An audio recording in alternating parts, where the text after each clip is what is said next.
નમસ્કાર દર્શક મિત્રો, ગુજરાત ડિવિઝન ન્યૂઝમાં આપનું હાર્દિક સ્વાગત છે। સમાચાર છે, ધાનપુર 9 ઓગસ્ટ વિશ્વ આદિવાસી દિવસની ઉજવણી।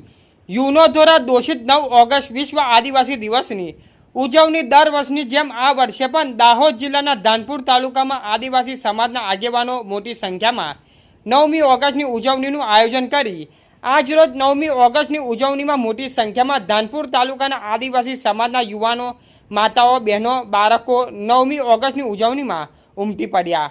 9મી ઓગસ્ટની ઉજવણીમાં ડુમકા, રાછવા, તિલકા માજી ચોકથી રેલીનું પ્રસ્થાન કરાવ્યું। વિશ્વ આદિવાસી દિવસની ઉજવણીમાં અલગ અલગ આદિવાસી પહેરવેશ, ઝુલડી, પાઘડી, કંડોરા, તીર, કામઠા, કોહાડી, ભલા, તલવાર જેવા ઓજારો સાથે દેશી ઢોલ સંસ્કૃતિ ઝાંખીમાં અલગ અલગ ઓજારો સાથે ઘર વપરાશના સાધનોની ઝાંખી આકર્ષણનું કેન્દ્ર બન્યું। તિલકા માજી ચોકથી રેલી માર્કેટ યાર્ડમાં આવી સભાનું આયોજન કરવામાં આવ્યું, જેમાં આદિવાસી સમાજના ખેલાડીઓ સરકારી નોકરીમાં સફળતા મેળવી નોકરી મેળવનાર વિરસાલાઓએ સન્માનિત કરવામાં આવ્યા।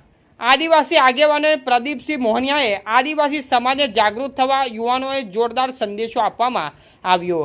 9મી ઓગસ્ટ વિશ્વ આદિવાસી દિન નિમિત્તે ધાનપુર આદિવાસી સમાજના યુવાનો દ્વારા નાસ્તા પાણીનું જોરદાર આયોજન કરવામાં આવ્યું।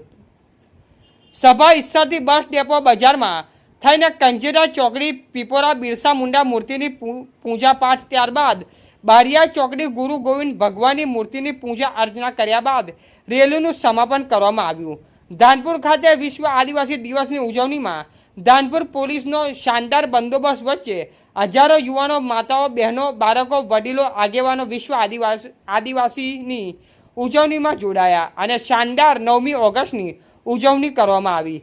Reporter Ramesh Kumar Dahma, Gujarat division news. સમાચાર જોવા માટે ગુજરાત ડિવિઝન ન્યૂઝ ચેનલને like, share, subscribe, bell icon press button દબાવવાનું ના ભૂલતા।